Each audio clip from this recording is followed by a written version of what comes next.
आपने कभी देखा हो मोदी निकले और उसके आजू बाजू में जो सिक्योरिटी, देखो मोदी का कद उनके सामने, और एक और प्रधानमंत्री थे लाल बहादुर शास्त्री, उनका कद तो और छोटा था।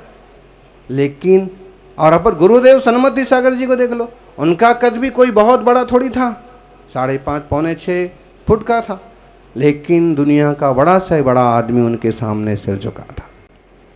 क्यों? क्योंकि कद बड़ा नहीं करते एड़ियां उठाने से, ऊंचाइयां तो मिलती हैं अंतरंग में गुण बढ़ाने से, प्रभु के सामने सिर झुकाने से। इसलिए केवल अपने आप को बाहर से मत तौलिए, कभी भीतर भी ध्यान दीजिए, कभी अंतरंग में भी गोता लगाइए। जब तक हमें उपलब्धियां होती जाती हैं तब तक हम सोचते रहते बहुत अच्छा बहुत अच्छा, लेकिन कहीं कोई समस्या खड़ी हो जाती तो ऐसे लगता है कि यार सब कुछ बेकार है। लेकिन सब कुछ बेकार नहीं है।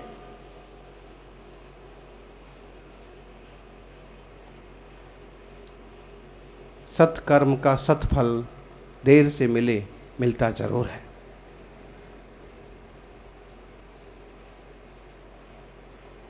प्रभु पर श्रद्धा रखिए, अपने भाग्य पर श्रद्धा रखिए।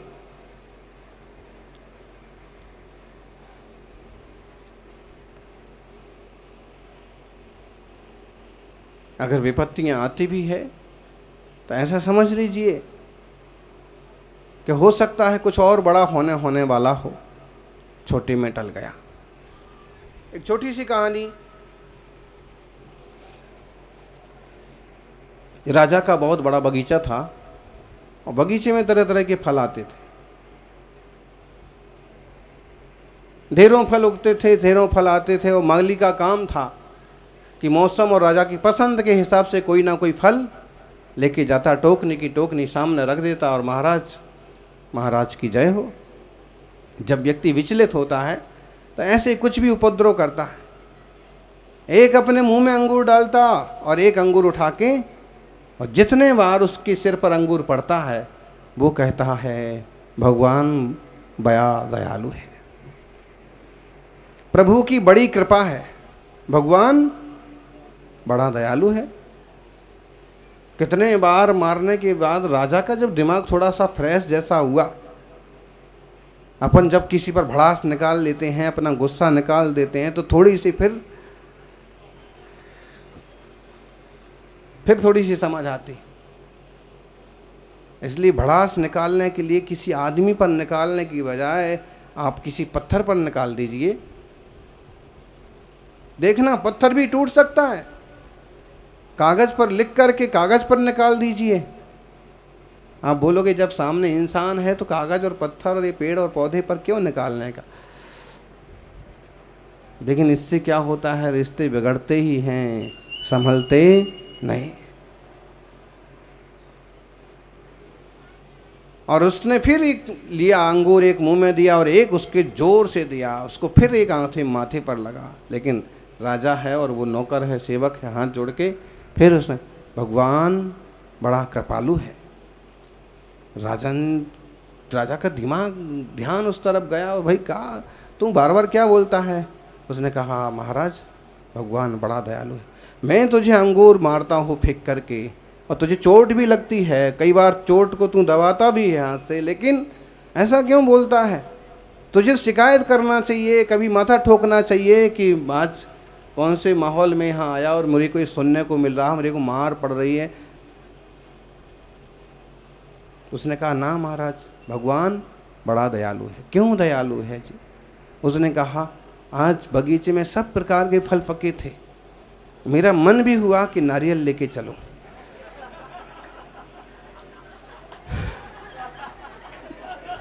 मेरा मन भी हुआ कि नारियल लेके चलूं, मेरा मन भी हुआ कि आम लेकर के चलूं, लेकिन अंत में मन में एक बात आई कि नहीं आज अपन अंगूर ही लेके चलते हैं, भगवान बड़ा दयालु है। अगर अंगूर की जगह नारियल रखे होते तो आज मेरा हाल क्या होता, सिर फूटता। जीवन में कभी ऐसा उपद्रव आता है, कोई समस्याएं आती हैं, तो इस टाइप से ले सकते हैं कि कहीं ना कोई बड़ा उदय में आने वाला होगा, धर्म के प्रभाव से, भक्ति के प्रभाव से वो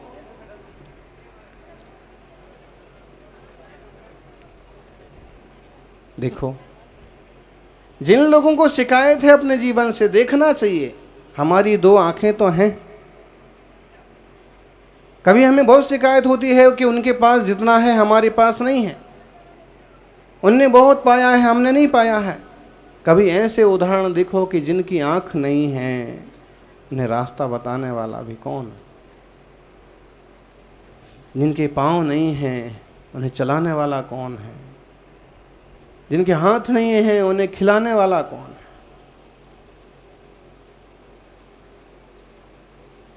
अपने अपने भाग्य से सबका बेड़ा पार होता है, लेकिन आप केवल फिजूल का रोने की बजाय कभी इस पर गौर कीजिए कि हमने क्या क्या पाया है। बहुत लोगों की इस पर ध्यान जाता है कि क्या नहीं है हमारे पास, इस पर क्यों नहीं ध्यान जाता है कि क्या है।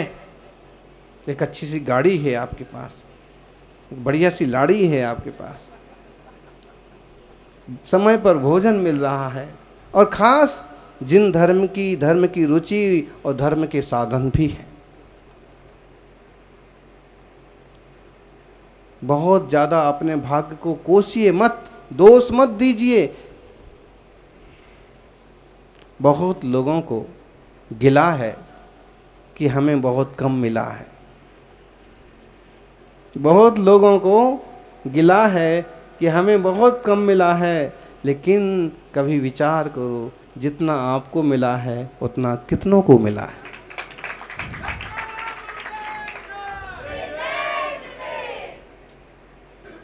कितनों को मिला। एक अच्छा सा परिवार है, एक अच्छा सा गांव है, अच्छा सा समाज है, एक दूसरे का सहयोग करने को सब तत्पर हैं, एक आवाज़ पर सब प्रवचन में एकत्रित हो जाते हैं, एक साथ भक्ति करने को तत्पर हैं। और क्या चाहते हैं? एक आवाज़ लगाओ, सब भोजन के लिए आ जाते हैं।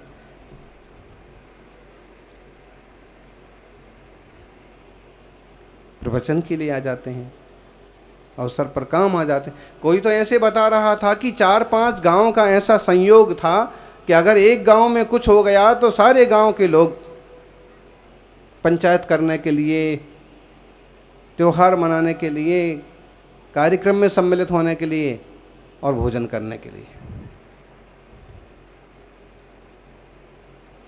इतनी भी आत्मीयता अच्छी चीज़ है। शहरों का तो ये हाल है कि आप ऊपर रहते हो और कोई दूसरा नीचे रहता है, तो महीनों पहचान नहीं हो पाती, बरसों पहचान नहीं हो, बल्कि आस पास में ही हो फ्लैट तो भी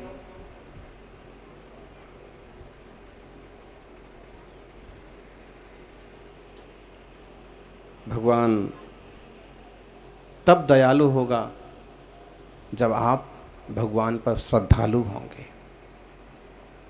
श्रद्धा रखें, भक्ति करें और जीवन को मंगलमय बनाएं। वास्तव में तो कभी क्रंदन है, कभी हर्ष है, जीवन एक संघर्ष है। कभी क्रंदन है, दुख है, क्लेश है, विकल्प है, कभी क्रंदन है, कभी हर्ष है, खुश हो रहे हैं, कभी क्रंदन है, कभी हर्ष है। जीवन एक संघर्ष है। लेकिन जिन्हें आत्म तत्व का बोध हुआ है, वो क्रंदन और हर्ष से परे तीसरी दशा की तरफ बढ़ने का पुरुषार्थ करते हैं। ये तो पर्याय हैं ज्ञानी, सुख की दुख की पर्यायें चली जाएंगी, लेकिन आत्माधीन दशा, आत्मा की निर्मलता, वो कहीं नहीं जाती। इसलिए आत्म संतोष प्रकट करने का पुरुषार्थ कीजिए।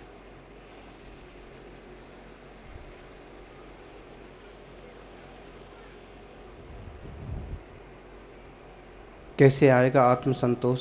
पंच परमेष्टि भगवान की पूजा की ना आज हैं, और पूजा क्या की, बिल्कुल एकदम रेलगाड़ी की तरह पंच परमेष्ठी को 143 मूल गुणों के अर्घ 143 मिनट भी नहीं लगे। पंच परमेष्ठी भगवंतों के गुणों का गान किया और उन गुण गान में आपने साधु परमेष्ठी की भी पूजा की। साधु कैसे हैं? आत्मसंतुष्ट, समतावान, धैर्य संपन्न, साहसी, निर्मल स्वभाव वाले, जिन्होंने आत्म तत्व को पहचाना है। आत्मा परमात्मा, दो शब्द ध्यान रखना।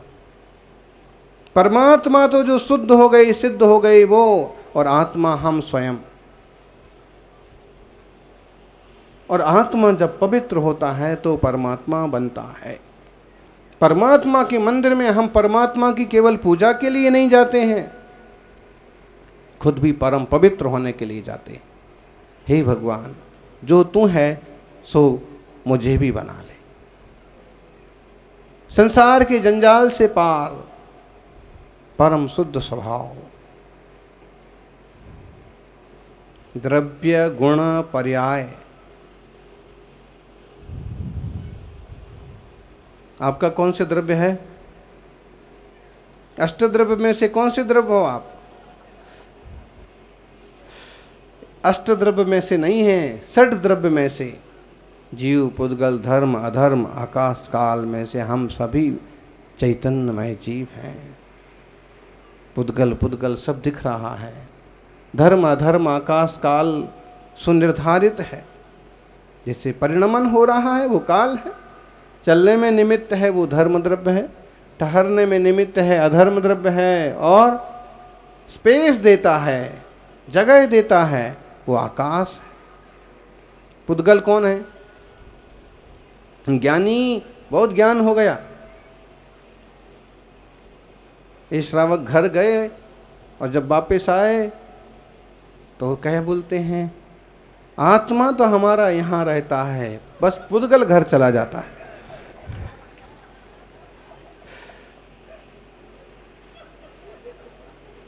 अरे भाई, आपका पुद्गल भी घर जाता है, आत्मा भी जाता है, बस उपयोग यहाँ रहता है कि भाई अगर वहीं होते तो और सेवा करते। लेकिन ऐसा नहीं होता है कि आत्मा यहाँ रह जाए और पुद्गल चला जाए। ये जरूर है कि परिणाम हमारा यहाँ जुड़ा हुआ है और देव वहाँ चला गया। ये प्रशस्त परिणाम है, शुभोपयोग है। इससे जीवन मंगलमय होगा, सबका जीवन सुखमय हो, मंगलमय हो। कोरोना जैसी महामारी जल्दी से जल्दी रवाना हो और दुनिया एक शांति की, चैन की सांस ले, धर्म ध्यानमय मंगलमय जीवन जिए। जय बोलिए 24 तीर्थंकर भगवान की। जीवन में कुछ मिले तो उसे पचाना सीखो। जीवन में जो कुछ भी मिले उसे पचाना सीखो। भोजन ना पचने पर रोग बढ़ाता है, पैसा ना पचने पर दिखावा बढ़ाता है, बात ना पचने पर चुगली होती है, निंदा ना पचने पर दुश्मनी होती है, दुख ना पचने पर निराशा होती है, और सुख ना पचने पर पाप होता है। जीवन में यदि कुछ मिला है तो उसे पचाना सीखो, पीना सीखो, उसे जीना सीखो। भोजन मिला है तो पचाइए और अकेले मत खाइए। एक समय था कि लोग इंतजार करते थे कि कोई मेहमान आए और पहले उसे खिलाएं फिर खुद खाएं। और एक जमाना ये है कि अगर कोई मेहमान बैठा है तो कुछ इंतजार करते हैं कि पहले कब जाएं और फिर हम कब खाएं। और कई बार शहरों में तो पूछने का तरीका भी ये होता है, भाई साहब भोजन तो करके आए होगे ना। बेचारा क्या करेगा, नहीं भी करा है तो अब ना तो नहीं बोलेगा, हाँ ही बोलना पड़ेगा। तो भोजन ना पचने पर रोग बढ़ता है। और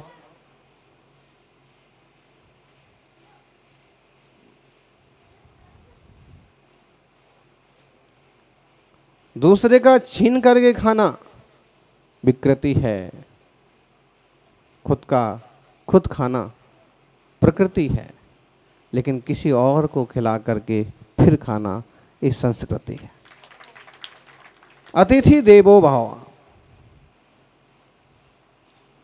और जब आप दूसरे को बांटते हैं, दूसरे को खिलाते हैं, तो आपका भोजन पचना भी आसान हो जाता है। क्योंकि जब अकेले अकेले खाते हैं तो ज़रूरत से ज़्यादा भी खा जाते हैं, जब कोई दूसरा होता है तो बांट करके भी खाते हैं।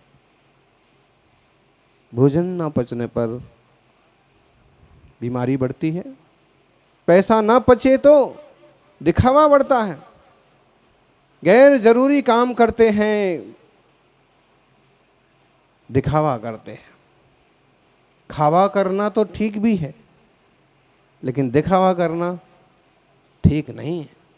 कुछ लोगों का धन जाता है दान में, सेवा में, पूजा में, भक्ति में और सहधर्मियों को भोजन कराने में, और कुछ लोगों का धन जाता है होटल में, बार में और मौज मस्ती में, घूमने फिरने में।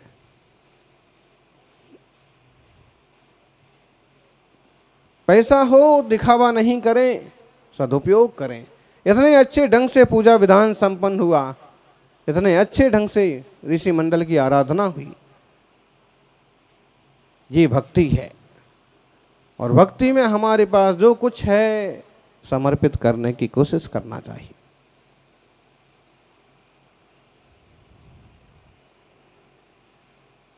बात नहीं पचती है तो चुगली करते हैं,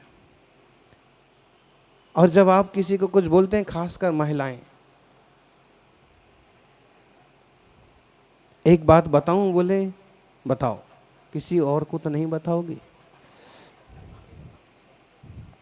और अगर किसी बात का प्रचार प्रसार करना है तो किसी और को मत बताना। और जब वो दूसरे को बोलती है ना, या बोलता है, तो क्या बोलता है, किसी और को तो नहीं बताओगे। और एक दूसरे को ऐसे ही बताते जाते हैं। ऐसा हुआ, जब बात नहीं पचती है तो फिर चुगली होती है, शिकायत होती है, अपवाद होता है। बात पचाना भी सीखो।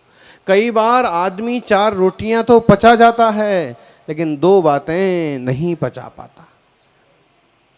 जिंदगी भर तुमने जो अच्छा अच्छा बोला है उसका तो उसे ख्याल नहीं रखा, लेकिन कभी अगर 2 गलत शब्द बोल दो तो हमेशा याद रखता है।